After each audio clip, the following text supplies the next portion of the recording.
Bom dia, meus amados irmãos, que a graça e a paz do nosso Deus, do nosso Pai, possa crescer e superabundar em nossas vidas, de maneira que a cada dia possamos sentir a presença de Cristo nos guiando, sempre e continuamente. Amados, hoje, quarta-feira, vamos dar aqui prosseguimento à nossa lição bíblica diária, recapitulando aqui rapidamente o que a gente viu ontem, quando o Senhor manda uma mensagem para o povo de Israel, para os descendentes de Judá, dizendo que eles estavam jurando pelo nome do Senhor e que diziam que estavam adorando verdadeiramente o Deus de Israel. Mas eles estavam mentindo, estavam sendo desonestos, não estavam sendo sinceros. Eram crentes da boca para fora. E até ele diz, já tinha dito nos capítulos anteriores, esse povo louva-me com os lábios, mas o coração está distante de mim. Ou seja, era uma mentira. O louvor era uma mentira, a adoração, os cultos de adoração eram uma mentira. Era só uma programação religiosa, mas vazia de espiritualidade, E na segunda pergunta de ontem, o Senhor diz bem claro que, por isso que ele tem falado desde muito tempo, claramente, as coisas que iriam acontecer. E quando o povo não esperou, ele agiu, veio de surpresa, julgando, porque já tinha dito que ia acontecer. E aí a ação do Senhor pega o povo de surpresa. Por quê? Porque o povo havia se acostumado a viver no pecado e na maldade, que a ação do Senhor, depois de muito tempo, pegou eles de surpresa. Eles achavam que Deus nunca ia agir, que Deus nunca ia cobrar conta. Eles queriam que Deus dissesse assim: ei, é o seguinte, próximo ano, no dia 10 do mês tal do próximo ano, eu vou julgar. Dia 10 do mês 7 do próximo ano, eu vou julgar vocês.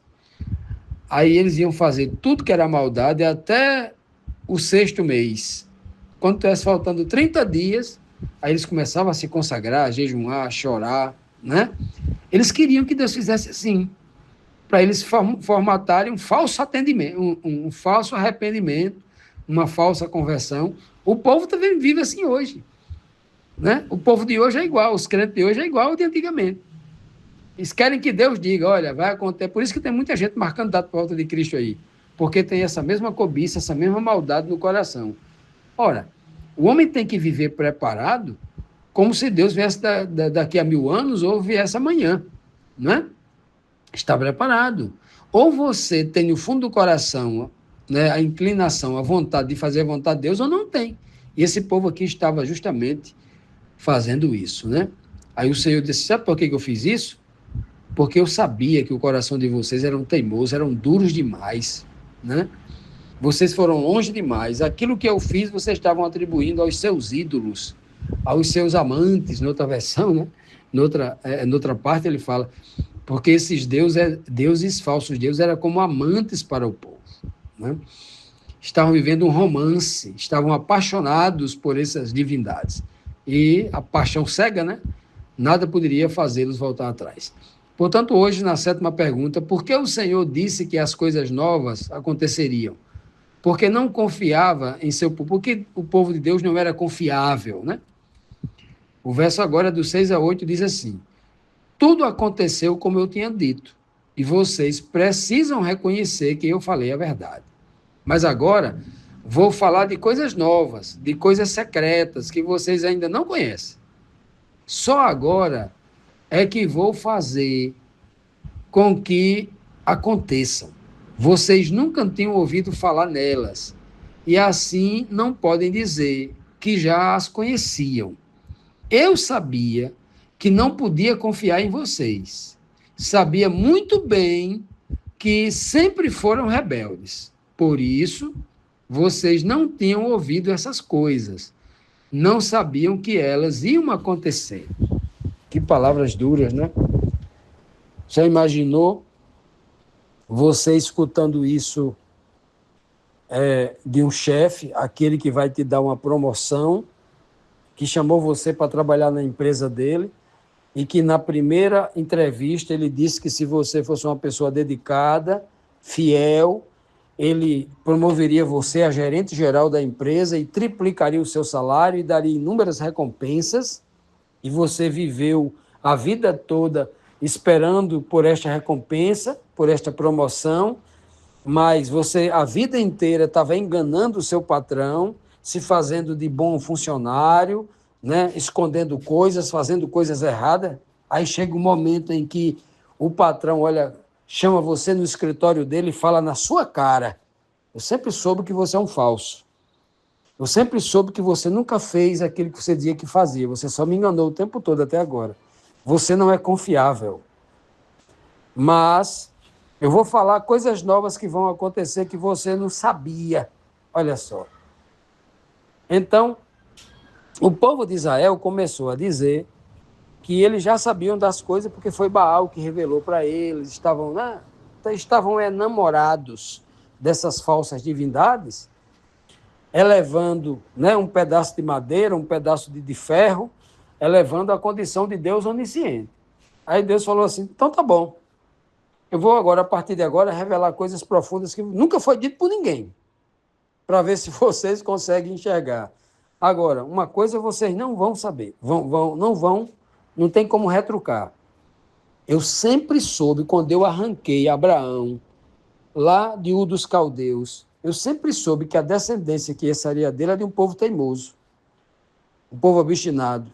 Isso já foi confirmado com os descendentes de Jacó, uns irmãos que traíam os outros, que venderam um como escravo, e dali para cá, né, essa maldade tem se multiplicado. Né? Irmãos que ficaram contra Moisés, o meu escolhido, né? Inclusive pessoas da mesma tribo dele, de Levi, ficaram contra eles, queriam sabotar, queriam tirá-lo da sua missão, né? Queriam condená-lo, né? E etc, etc. Então vocês nunca foram confiáveis. Olha só que duro, né? O Senhor está falando aqui. Agora imagine Deus falando isso para nós hoje. Cada um de nós temos que ser humildes e sentar nessa mesa, nessa cadeira, com o Senhor do outro lado e escutar isso aqui como se Ele estivesse falando para nós. Isso aqui se encaixa na nossa vida? Se encaixar, não é motivo para desistir. É motivo de se lançar no chão, chorar, pedir perdão, pedir força para mudar, pedir o poder de Deus para que seja confiável, pedir que o Senhor quebre, mate esse velho homem e nasça uma nova criatura, porque Cristo veio exatamente para isso. E é possível uma pessoa que não é confiável ser transformada numa pessoa confiável no poder dele, e ele promete esse poder. Então é muito importante que todos nós, com humildade, nos sentemos nessa cadeira e nos coloquemos do outro lado e escutemos tudo isso que o Senhor está dizendo comigo, com você. Continuando, meus amados irmãos, vamos aqui para a 8ª pergunta, que diz assim: por qual razão o Senhor não destruiu o povo de Israel? O que levou o povo de Israel a sofrer? O que levou o povo a sofrer? Isaías 48, versículo 9 e 10 diz assim: eu poderia ter descarregado a minha ira sobre vocês e os poderia ter destruído completamente, mas isso teria trazido desonra para meu nome. Portanto, tive paciência com vocês, pois eu sou Deus e mereço que me louvem. Eu os fiz sofrer, mas foi para purificá-los, como a prata é purificada na fornalha, no fogo, né? Aqui o Senhor, ele dá até uma satisfação que ele nem deveria ter dado. Aqui ele explica até por que fez, até tomou determinadas ações, né?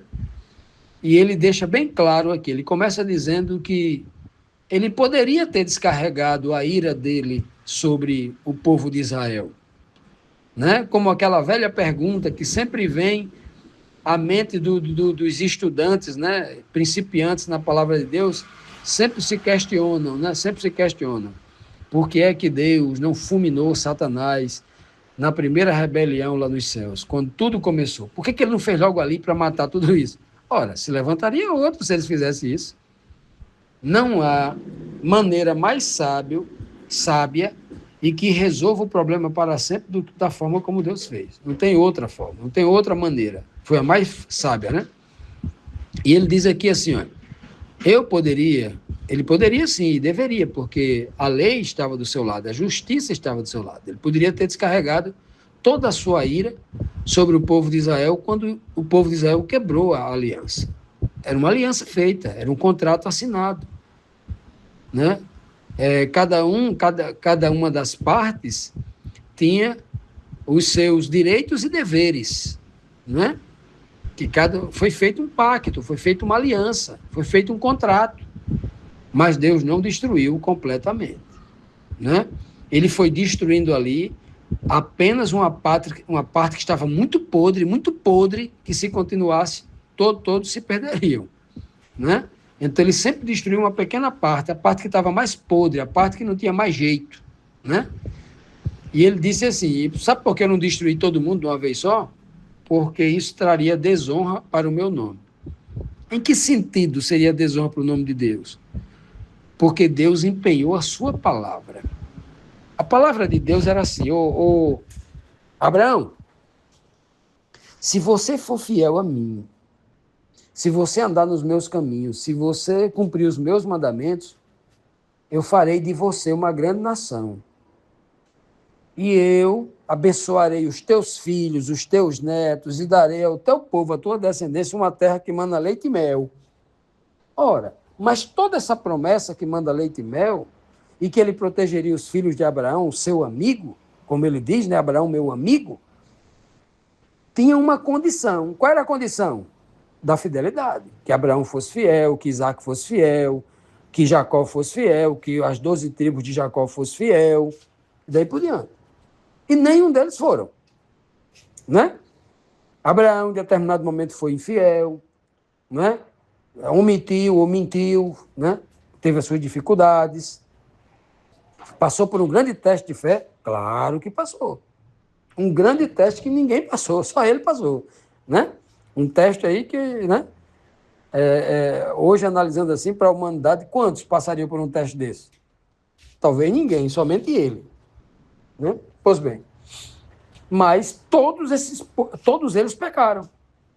Todos eles pecaram e foram destituídos da glória de Deus. Cristo, através de Cristo aqui, a glória de Deus os alcançou novamente. Pois bem. Então, todos eles, Deus já sabia que nenhum deles eram confiáveis. Mas, por amor do seu nome, porque ele prometeu a Abraão, mas se Deus tivesse metido fogo lá e queimado, matado todo mundo, estava cumprindo a palavra, porque a sua palavra foi condicionada à obediência. Mas Deus é tão maravilhoso, é tão misericordioso, que ele nem levou em consideração essa condição. Só porque um dia saiu da boca dele que ele abençoaria os descendentes de Abraão e que daria uma terra, Canaã, ele fez isso, mesmo para um povo obstinado. Só porque da boca dele saiu, mesmo o outro lado não tendo cumprido o combinado. Já imaginou que Deus poderoso é isso? O que sai da boca dele, como é poderoso? Só porque ele prometeu, com uma condição, e mesmo a condição não tendo sido atendida, mesmo assim, só porque a boca dele pronunciou, ele cumpre. É o que ele está dizendo aqui. A palavra dele é tão preciosa, o que sai da boca dele é tão precioso, que ele cumpre, até quando não deveria cumprir, só porque a boca dele disse. Já imaginou? O que é a palavra de Deus, o que sai da boca dele, o quão é precioso? Será que o que ele disse não vai se cumprir?